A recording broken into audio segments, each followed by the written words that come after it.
Poor girl texts the Mafia boss by mistake. Hours later, black SUVs show up at her house. I can't do this anymore. The money's gone. Tell them I tried. The text message that would change Sandra Ellis's life forever was sent at 2:17 a.m. on a Tuesday, her trembling fingers hitting send before she could reconsider. 3 minutes later, her phone buzzed with a response that made her blood run cold. Who is this? How did you get this number? Before she could process her mistake, another message appeared. Don't move. Don't call anyone. We're coming to you. At 4:43 a.m., headlights swept across her living room walls as 3 black SUVs pulled up outside. The gentle knock that followed seemed incongruous with their intimidating presence. Have you ever made a simple mistake that completely altered the course of your life? If you have, hit that like button right now. This is the story of a young woman whose misdirected text message brought her face to face with one of the most dangerous men in the city, and how that encounter became the catalyst for an unexpected connection that would challenge everything they both believed about themselves and each other. If you're new here, I'm Lucy, and I share stories that will touch your heart and maybe even change how you see the world. Make sure you subscribe so you don't miss any of our upcoming stories. Sandra Ellis stared at her bank account balance on her phone screen, $237.42. Not nearly enough for her grandmother's dialysis treatment scheduled for tomorrow morning. The hospital had been clear, no deposit, no treatment. She'd already pawned everything of value, worked double shifts at Marlene's diner for weeks, and even taken out a high-interest loan she had no way of repaying. The small house she shared with her grandmother in the forgotten edges of Westlake felt suffocating as she paced the worn carpet. Her parents' death 3 years ago had left her as her grandmother's sole caretaker, forcing her to abandon nursing school to work full-time. Now, with her grandmother's kidney failure, the medical bills had become a mountain she couldn't climb. I can't lose you too, Gran, Sandra whispered, glancing at the bedroom where her grandmother slept peacefully, unaware of their financial crisis. Exhaustion clouded her judgment as she texted her former roommate, who had moved out the previous week after promising to help with this month's expenses. Her trembling fingers mistyped 2 digits in the phone number. When the threatening response came, Sandra's first instinct was to call the police. But what would she say? That she'd send a cryptic text about money problems to a wrong number, and now she was scared? They'd laugh her off the line. Instead, she peered through the curtains as 3 identical black SUVs with tinted windows pulled up outside her modest home. Men in dark suits emerged, their movements precise and coordinated. They spread out, one checking the perimeter while another spoke quietly into his earpiece. Sandra's heart hammered against her ribs. These weren't debt collectors or loan sharks. These men moved with military precision, their expressions unreadable as they approached her front door. The gentle knock that followed seemed absurdly polite given the circumstances. Sandra considered pretending she wasn't home, but the slight parting of her curtains had already given her away. With shaking hands, she opened the door just enough to see who stood on her porch. The first man to reach her door was tall and broad-shouldered, with a face that seemed carved from stone. His eyes scanned Sandra with clinical precision, taking in her waitress uniform, her exhausted expression, the fading bruise on her wrist from where she'd been grabbed by a handsy customer the previous week. Miss Ellis? He asked, his voice surprisingly gentle. How do you know my name? Sandra's voice was barely audible, fear constricting her throat. We know everything about you, he replied simply. My employer would like to speak with you. Before she could respond, the back door of the middle SUV opened, and another man emerged. Even at a distance, his presence commanded attention. He moved with the fluid grace of a predator, unhurried yet purposeful. As he approached, Sandra noticed details that seemed at odds with each other, the impeccable tailoring of his charcoal suit, the hardness in his dark eyes, the unexpected gentleness in how he dismissed his security with a subtle gesture. You sent me a message, he said when they were alone on her porch, his voice carrying the faintest trace of an accent. I believe it was meant for someone else. I'm so sorry, Sandra stammered. I typed the wrong number. I didn't mean to disturb you. He studied her for a long moment, his expression unreadable. Yet your message disturbed me greatly. The money's gone. Tell them I tried. These are words that, in my world, often precede violence. Sandra's confusion must have shown on her face, because his expression softened marginally. You truly don't know who I am, do you? She shook her head. My name is Dominic Vega. The name hit Sandra like a physical blow. Everyone in Westlake knew the Vegas, the family that controlled everything from construction to nightclubs, whose legitimate businesses were rumored to be fronts for more lucrative criminal enterprises. The family whose patriarch had been gunned down 3 years ago, leaving his eldest son to take control with ruthless efficiency. I see you recognize the name, Dominic observed. Good. That will make this conversation simpler. May I come in? It wasn't really a question. Sandra stepped aside, acutely aware of her surroundings through his eyes, the second-hand furniture, the medical equipment in the corner for her grandmother, the stack of overdue bills she'd been sorting through before her shift. Dominic moved through her home like a man accustomed to assessing his surroundings, noting exits, sightlines, potential threats. When he finally sat at her kitchen table, the expensive suit looked absurdly out of place against the chipped formica. Your message, he said without preamble. Explain it. Something in his tone made Sandra realize that honesty was her only option. I've been trying to pay my grandmother's medical bills. She needs dialysis 3 times a week, and our insurance barely covers half the cost.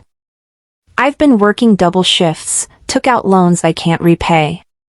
Yesterday, I found out the hospital is requiring a deposit before her next treatment. She swallowed hard. The message was for my roommate, who moved out last week. I was just venting. Dominic's expression remained impassive, but something flickered in his eyes. And the them you referred to? The hospital billing department, Sandra said, a bitter laugh escaping her. They don't exactly have sympathy for people who can't pay. He was silent for so long that Sandra began to wonder if she'd somehow made things worse. Then, with a movement so smooth it seemed choreographed, he removed an envelope from his jacket and placed it on the table between them. Consider your grandmother's medical expenses resolved. Sandra stared at the envelope, then at him, suspicion replacing fear. Why would you do that? You don't know me. Let's call it compensation for the inconvenience of being awakened at 2 a.m., he replied, his tone making it clear the subject was closed. My associate will contact the hospital directly. You won't need to concern yourself with the details. As he stood to leave, Sandra found her voice again. I can't accept this. Whatever you're offering, there must be strings attached. Dominic paused, something like amusement crossing his features. Most people don't question unexpected good fortune, Miss Ellis. Most people don't receive good fortune from Dominic Vega at 5 a.m. after a wrong number text, she countered. For the first time, a genuine smile transformed his face, brief but startling in its warmth. Fair point. But in this case, there are no strings. Consider it a rare moment of charity. He moved toward the door, then stopped, turning back to her with an intensity that made her breath catch. Though I am curious, if you had known who you were texting, would you still have sent that message? Would you have reached out to someone like me for help? The question hung between them, loaded with implications Sandra couldn't fully grasp. She considered lying, then decided against it. No, she said quietly. I wouldn't have. Dominic nodded, as if her answer confirmed something important. Honesty. Rare and valuable. He handed her a business card with only a phone number embossed in silver.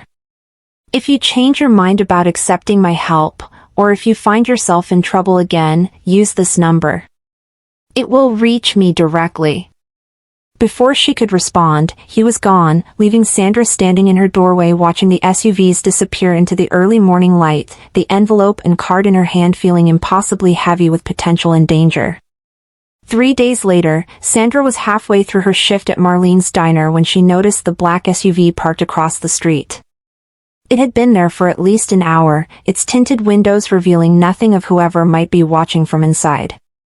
Her first instinct was fear. Had Dominic Vega changed his mind about his charity? Was he now expecting something in return? But as her shift continued, the vehicle remained, neither threatening nor approaching, simply present. When she finally left at 11 p.m., exhausted and smelling of grease, the same stone-faced man who had first approached her house was waiting beside the SUV. "Miss Ellis," he said with a slight nod. "Mr. Vega would like to know if you've contacted the hospital regarding your grandmother's treatment." Sandra clutched her bag tighter. "I haven't used the money, if that's what you're asking. It's still in the envelope, untouched." The man's expression didn't change. Mr. Vega was quite clear that the funds were for your grandmother's medical care.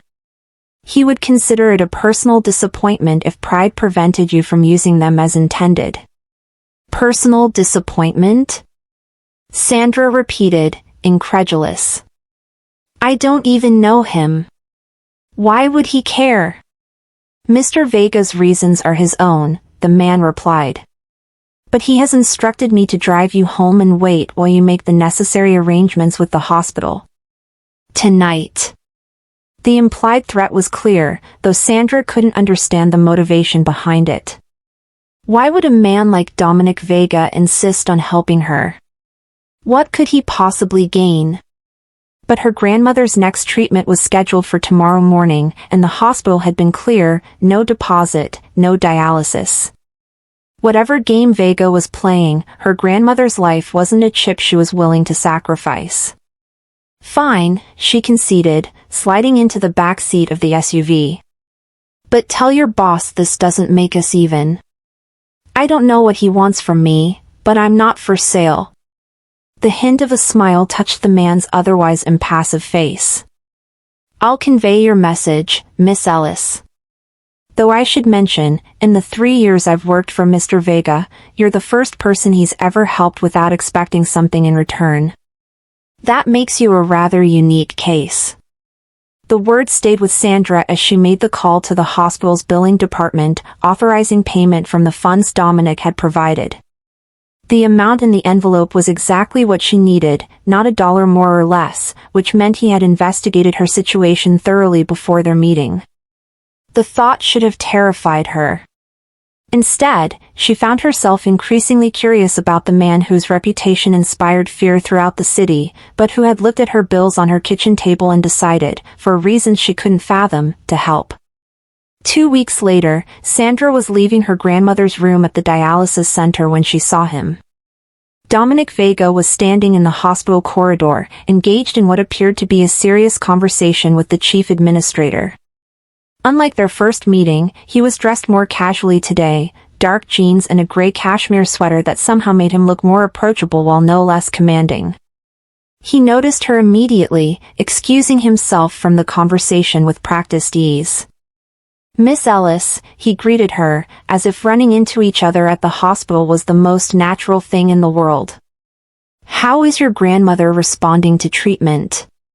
Sandra glanced back toward the room where her grandmother was resting. "Better, now that she's receiving regular dialysis again. The doctors are more optimistic." She hesitated, then added reluctantly, "Thank you for making that possible." Dominic inclined his head slightly, accepting her gratitude without comment. "I was just discussing the hospital's expansion plans with Dr. Mercer. The Vega Foundation is considering a significant donation to their nephrology department." "The Vega Foundation?" Sandra couldn't keep the skepticism from her voice.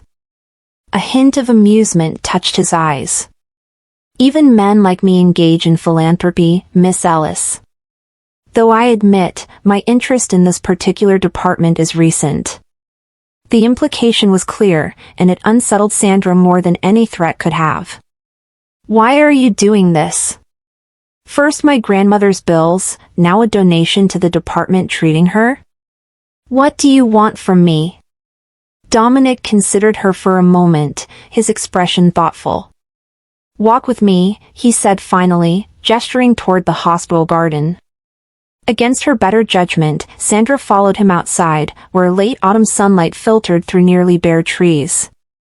They walked in silence until they reached a secluded bench, far enough from other visitors to ensure privacy. 3 years ago, Dominic began without preamble, my father was brought to this hospital with multiple gunshot wounds. Despite their efforts, he died on the operating table. The surgeon later told me they might have saved him if they'd had more advanced equipment. His gaze was fixed on the distance, his profile sharp against the muted colors of the garden. I made a promise that night that no one would die in this hospital for lack of resources again. So this is about your father? Sandra asked, trying to reconcile this revelation with the man beside her. Partly, he acknowledged. But your text message that night, it reminded me of that promise. The money's gone. Tell them I tried. Those could have been the surgeon's words to me about my father.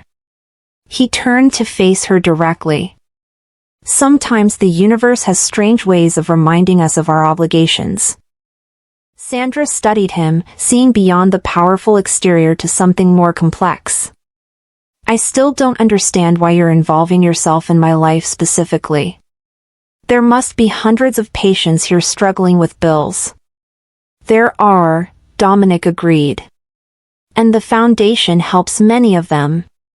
But they didn't accidentally text me at 2 a.m. A smile touched his lips, transforming his face.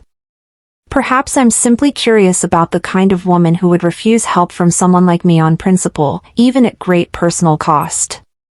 There's nothing curious about having principles, Sandra countered. In my world, principles are often the first casualty of necessity, he replied. Yet you maintain yours despite significant hardship. It's refreshing. Before Sandra could respond, Dominic's phone buzzed. He checked it, his expression immediately shifting back to the controlled mask she'd first encountered. I have to go, he said, standing. Business that can't wait. But I'd like to continue this conversation, perhaps in a more comfortable setting. Would you have dinner with me tomorrow night? The invitation caught Sandra completely off guard. Dinner? With you? Is that so difficult to imagine? There was that hint of amusement again. Yes, actually, she replied honestly. I'm a waitress with an ailing grandmother and a mountain of debt. She gestured vaguely at him, encompassing everything from his obvious wealth to his dangerous reputation.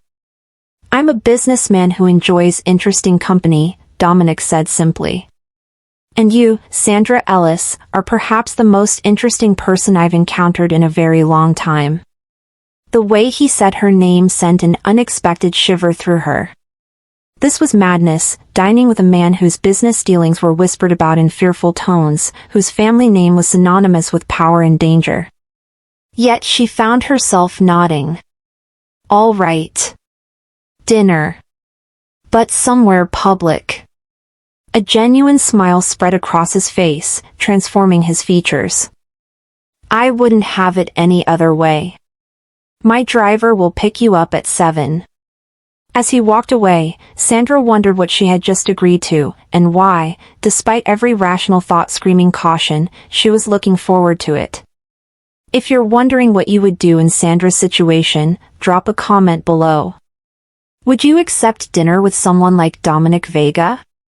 Hit that like button if you're as curious as I am about where this unexpected connection might lead. The restaurant Dominic chose was neither ostentatious nor intimidating, a small Italian place in a neighborhood Sandra rarely visited. The owner greeted Dominic like family, leading them to a corner table partially screened by a decorative partition, private without being isolated. Marco's father and mine came from the same village in Sicily, Dominic explained as they settled in. His restaurant is one of the few places in the city where I can enjoy a meal without business interruptions. Sandra glanced around, noting the simple elegance of the space. It's lovely. Not what I expected. What did you expect? A dark back room with armed guards and suspicious packages changing hands? His tone was light, but his eyes watched her reaction carefully. Something like that, she admitted. Your reputation doesn't exactly suggest quiet dinners in family restaurants. Reputations serve their purpose, Dominic replied, but they rarely capture the full truth of a person. He paused as Marco himself brought a bottle of wine to their table, pouring 2 glasses without being asked. Just as I imagine there's more to you than what I've seen so far. The conversation flowed more easily than Sandra had anticipated. Dominic asked about her grandmother, her work at the diner, her abandoned plans for nursing school. He listened with genuine interest, asking questions that revealed his sharp intelligence and surprising empathy. In turn, he shared carefully selected details about himself, his love of classical music, his collection of first-edition books, his preference for simplicity despite his wealth. He spoke of his younger brother, currently studying abroad, and his mother, who had returned to Sicily after his father's death.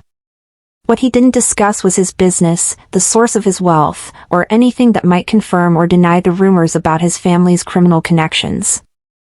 The omission hung between them, acknowledged but undisturbed. By the time dessert arrived, Sandra found herself relaxing into the strange intimacy that had developed between them. Dominic Vago was not what she had expected, he was more complex, more human, and far more dangerous because of it. Why nursing? He asked as they shared a tiramisu.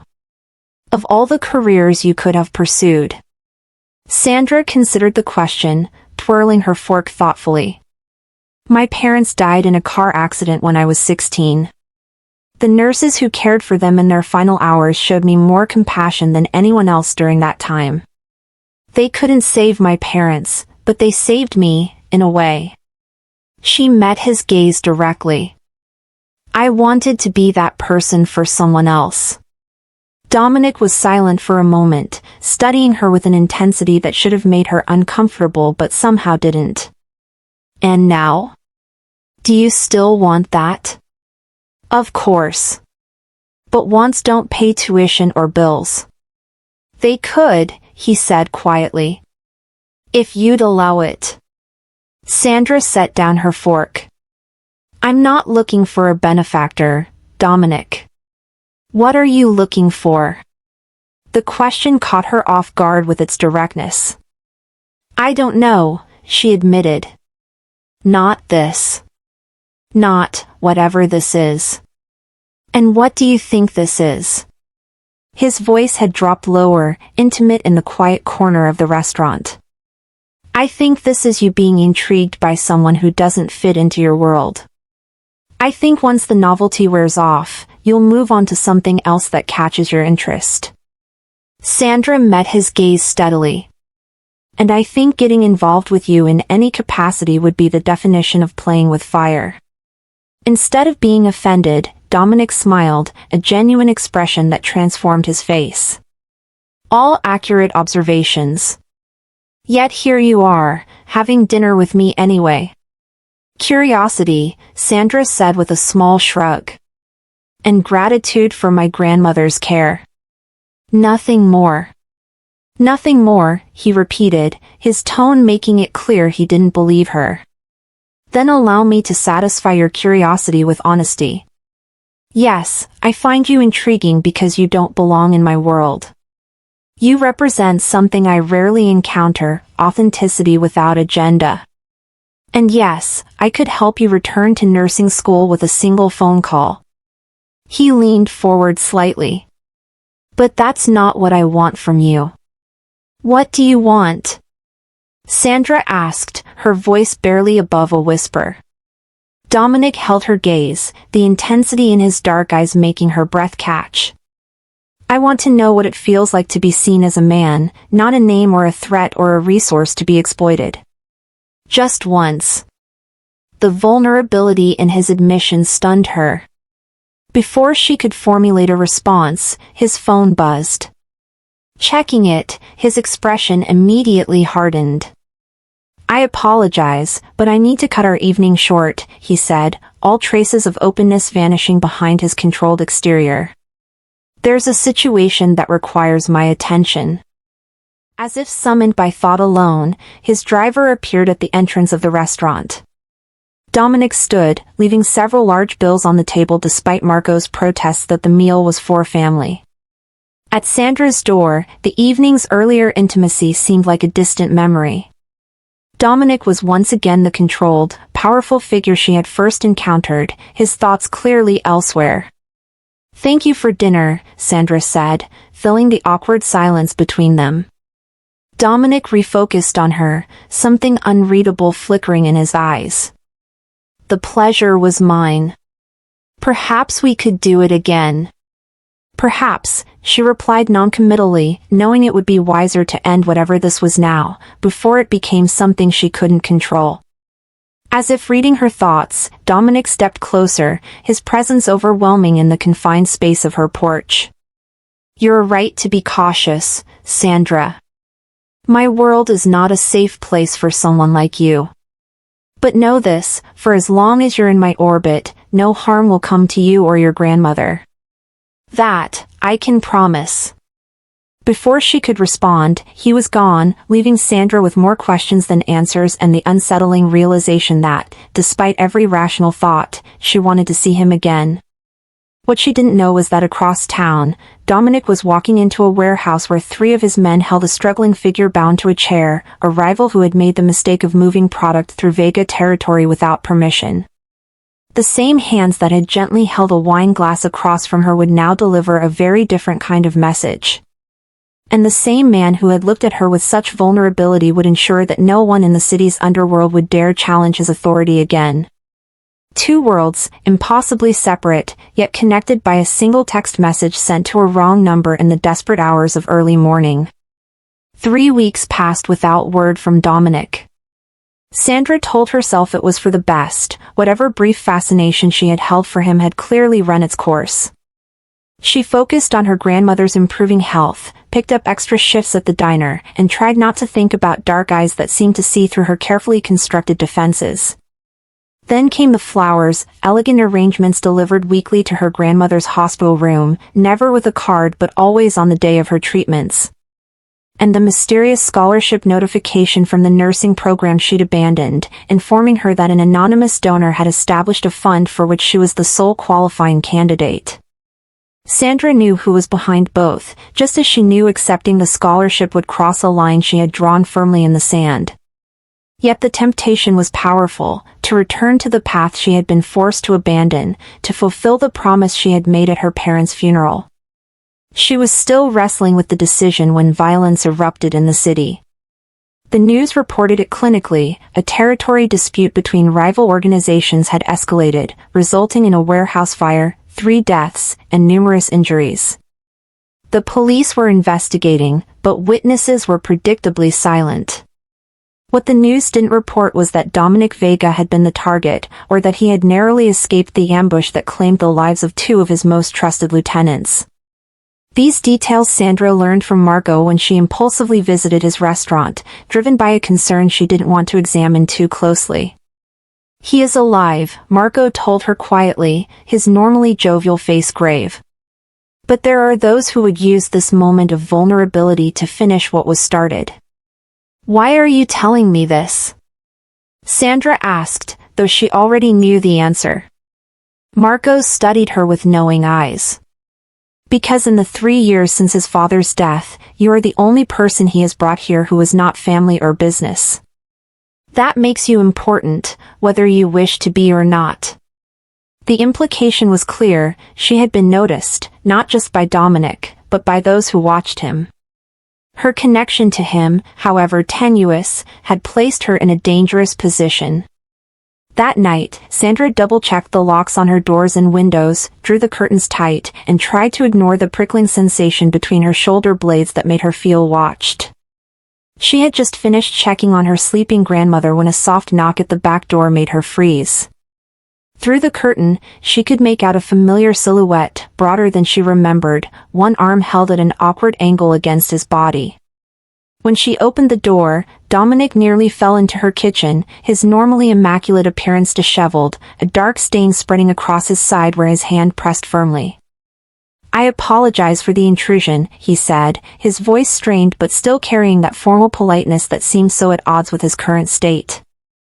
"I wouldn't have come, but your house was closer than any safe location, and I seem to be losing more blood than anticipated." "Jesus, Dominic," Sandra gasped, instinctively moving to support him. "You need a hospital." "No hospitals," he said firmly, allowing her to help him to a chair. "They report gunshot wounds to the police. I just need to rest for a moment, then I'll have someone collect me." Sandra's nursing training kicked in automatically. "Take off your jacket and shirt. I need to see how bad it is." To her surprise, he complied without argument, revealing a muscled torso marred by both fresh wounds and old scars. The current injury was a deep graze along his ribs, painful and bleeding steadily but not immediately life-threatening. "You're lucky," she said, gathering first aid supplies from the bathroom. "A few inches to the left and we wouldn't be having this conversation."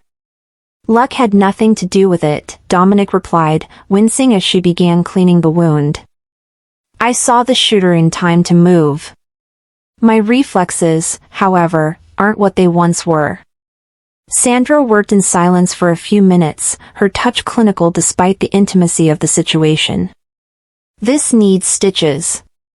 "Then stitch it," he said simply. "I'm not a doctor." "But you were training to be a nurse." His eyes, despite the pain, were sharp and observant as ever. "I trust your hands more than most surgeons I know." The statement should have been alarming. What kind of man knew multiple surgeons willing to treat gunshot wounds without reporting them? But Sandra found herself reaching for the suture kit she kept for her grandmother's catheter emergencies. As she worked, Dominic watched her face, his expression a mixture of pain and something deeper, more complex. "You have a natural talent for this," he observed. "Steady hands, even under unusual circumstances." "Unusual is one word for it," Sandra replied, focusing on the neat stitches she was placing. "Most people would call this aiding and abetting or accessory after the fact." "Most people wouldn't have opened their door," Dominic countered. "Yet you did, without hesitation." Sandra didn't respond immediately, finishing the last stitch before covering the wound with a clean bandage. "Why did you come here, Dominic?" "Really? You must have people, places prepared for situations like this." He was quiet for so long she thought he might not answer. When he finally spoke, his voice was softer than she'd ever heard it. "Because when I was lying on the warehouse floor, watching my own blood pool beneath me, yours was the face I saw. Not my lieutenant's, not my brother, not even my father. You." His dark eyes held hers. "I wanted to understand why, before." "Before what?" Sandra asked, her heart racing for reasons that had nothing to do with the dangerous man bleeding in her kitchen. "Before I remove myself from your life completely," Dominic said with quiet finality. "What happened tonight, this is my world, Sandra. Violence, betrayal, constant vigilance. I was a fool to think I could keep it separate from you." "I opened my door," she reminded him. "That was my choice. A choice you should never have had to make." He reached for her hand, his touch surprisingly gentle for a man capable of such violence. "The scholarship, the flowers, those were selfish indulgences. I told myself I was helping, but the truth is, I was keeping a connection to something, someone, untouched by the darkness I live in. Sandra should have been relieved. This was what she had told herself she wanted, for Dominic Vega to disappear from her life as suddenly as he had entered it. Yet the thought filled her with an unexpected hollowness. So that's it? You walk away, and we pretend none of this happened? It's the only way to ensure your safety, Dominic said, his expression grave. My enemies now know of your existence. The only protection I can offer you is distance. Before Sandra could respond, headlights swept across the kitchen window. Dominic tensed, reaching instinctively for a weapon that wasn't there. It's all right, Sandra said quickly. I texted your driver while you were explaining why you're never seeing me again. Surprise flickered across Dominic's face, followed by reluctant amusement. You went through my phone? You were bleeding all over my kitchen floor. I figured it was justified. She helped him stand, careful of his injured side.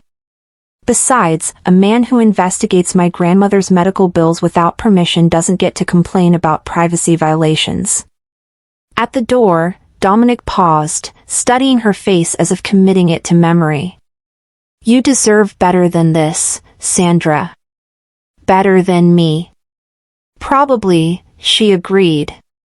But I'm starting to think there's more to Dominic Vega than his reputation suggests.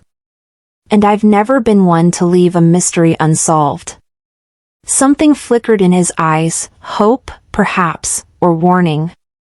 Some mysteries are dangerous to unravel.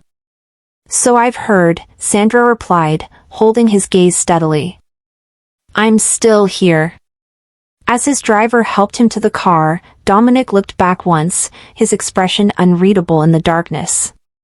Sandra stood in her doorway long after the vehicle disappeared, wondering if she had just made the biggest mistake of her life, or perhaps the first truly brave choice since the night she'd sent a desperate text to a wrong number.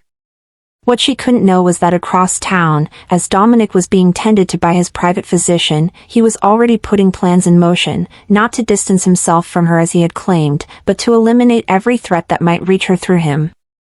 For the first time in years, Dominic Vega had found something worth protecting at any cost. And a man with his resources and determination could move mountains when properly motivated, or burn the city to the ground, if necessary. The war that erupted in the city's underworld over the next 2 weeks was swift and merciless. Police reports documented a series of unfortunate accidents and apparent suicides among known criminal elements, while confidential informants whispered of a purge unlike anything seen since the days of Dominic's father. Sandra followed the news with growing unease, recognizing Dominic's hand in the calculated violence even as the authorities remained baffled by the sudden power shift. She hadn't heard from him since the night he'd appeared bleeding at her door, but the weekly flower deliveries to her grandmother continued, now accompanied by a security detail so discreet she might not have noticed if she hadn't been looking. When the scholarship committee called to confirm her acceptance and registration for the upcoming semester, Sandra hesitated only briefly before agreeing. Whatever complicated feelings she harbored for Dominic Vega, denying herself the opportunity to fulfill her dream out of stubborn pride seemed increasingly foolish.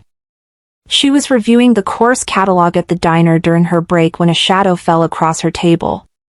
Looking up, she found herself face to face with a woman she had never met but instantly recognized, Dominic's mother, Alessandra Vega, elegant and imposing despite her small stature.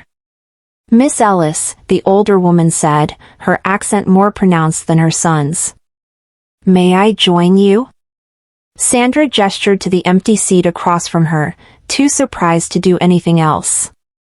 Alessandra settled gracefully, her critical gaze taking in everything from Sandra's waitress uniform to the nursing program materials spread before her.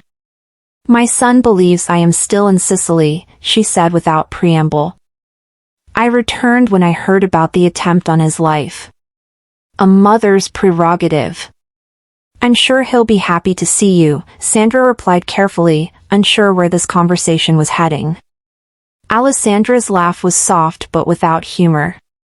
Dominic has never appreciated interference in his affairs, even from me. Especially from me. She studied Sandra with penetrating dark eyes so like her son's. But I did not come to discuss my relationship with Dominic.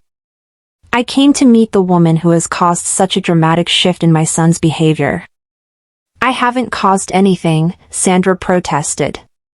We barely know each other. Yet he bleeds in your kitchen, funds your education, and eliminates anyone who might pose a threat to you, Alessandra observed coolly. These are not the actions of a man who barely knows a woman. Sandra felt a chill at the casual way Dominic's mother referenced the violence that had swept through the city. If you're here to warn me away from your son, you're wasting your time.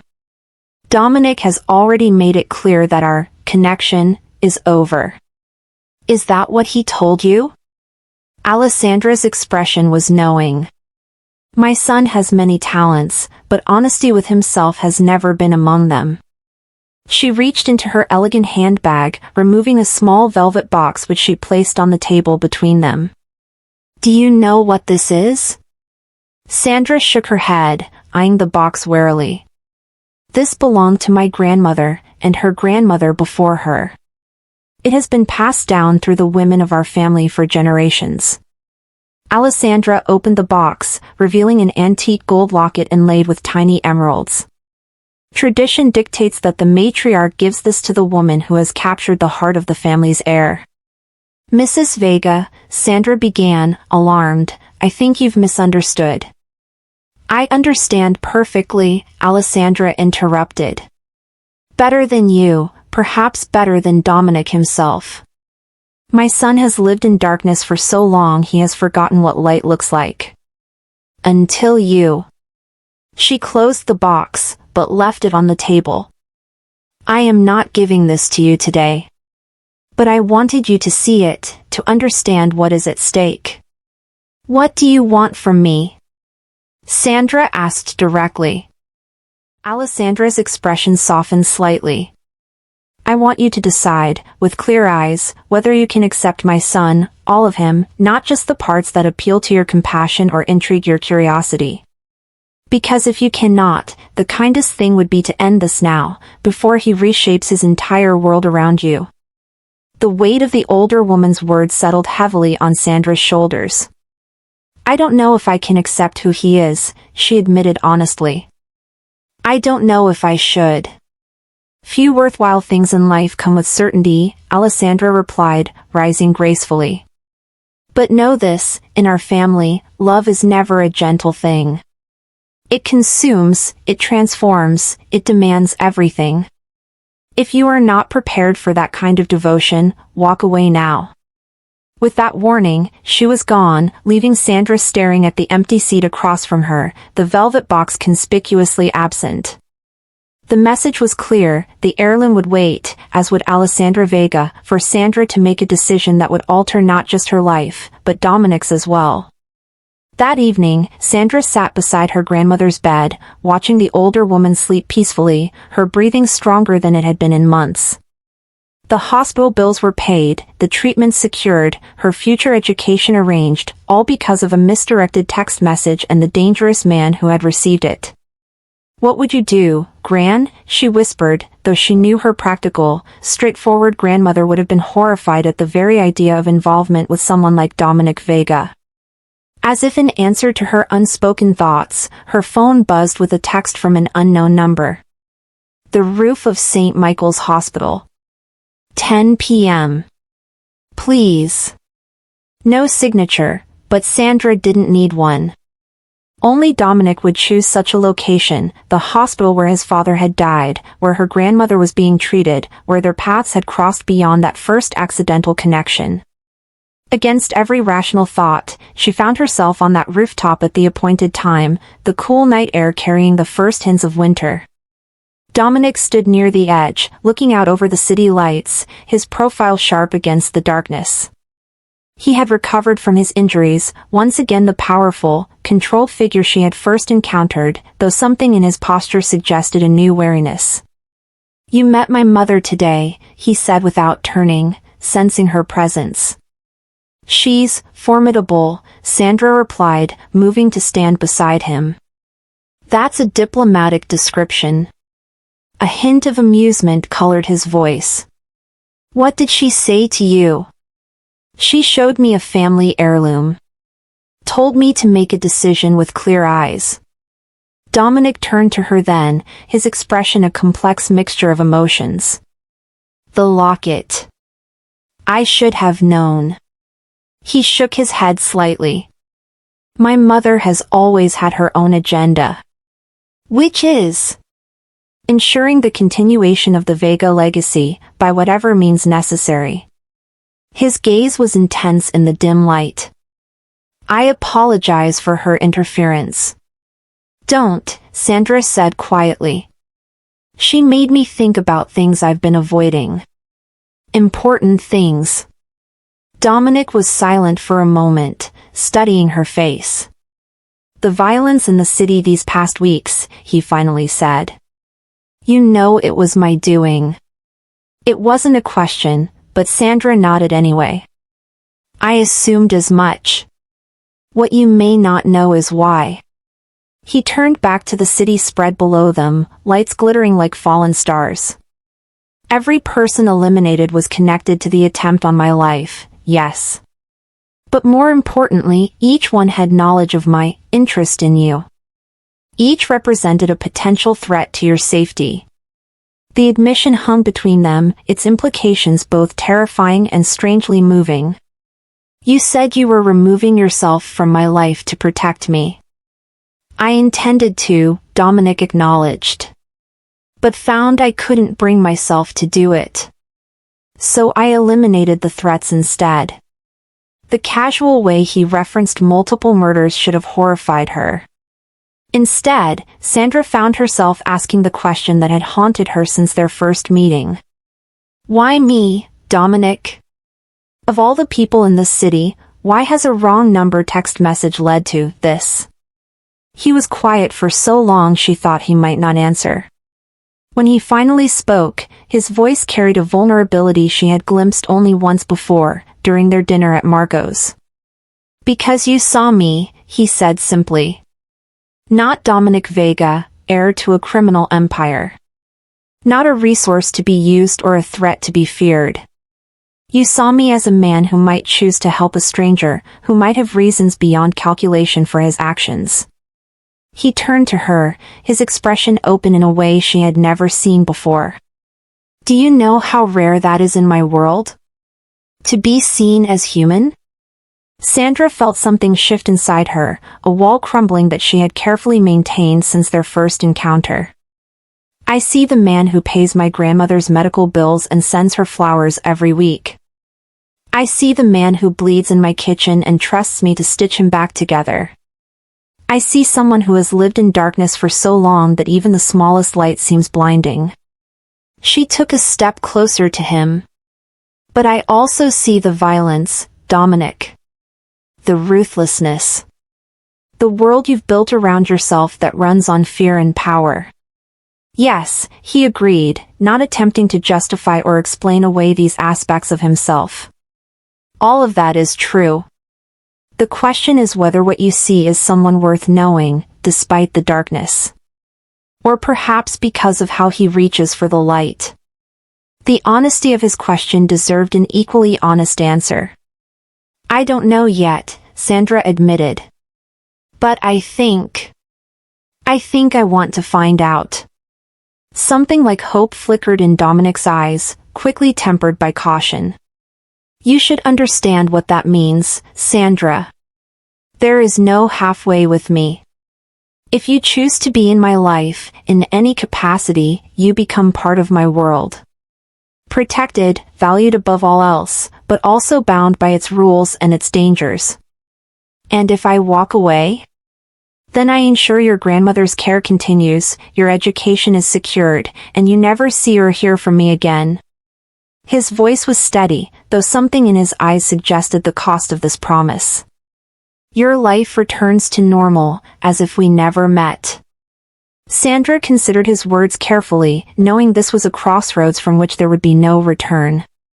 The sensible choice was clear, thank him for his generosity, walk away, and build a safe, ordinary life far from the complexities and dangers of Dominic Vega's world. Yet as she stood on that rooftop, the city spread before them like a map of possibilities. Sandra found herself thinking of her parents, of the brief time they'd had together, of her grandmother's constant reminder that life was too short for safe choices. "I don't want normal," she said finally, the words feeling like both surrender and liberation. "I want real. Whatever that means, whatever it costs." Dominic's expression transformed, the controlled mask falling away completely to reveal a depth of emotion that took her breath away. Slowly, giving her every opportunity to retreat, he closed the distance between them, one hand coming up to gently trace the curve of her cheek. "Are you certain?" he asked, his voice barely above a whisper. "Once this begins, there's no going back."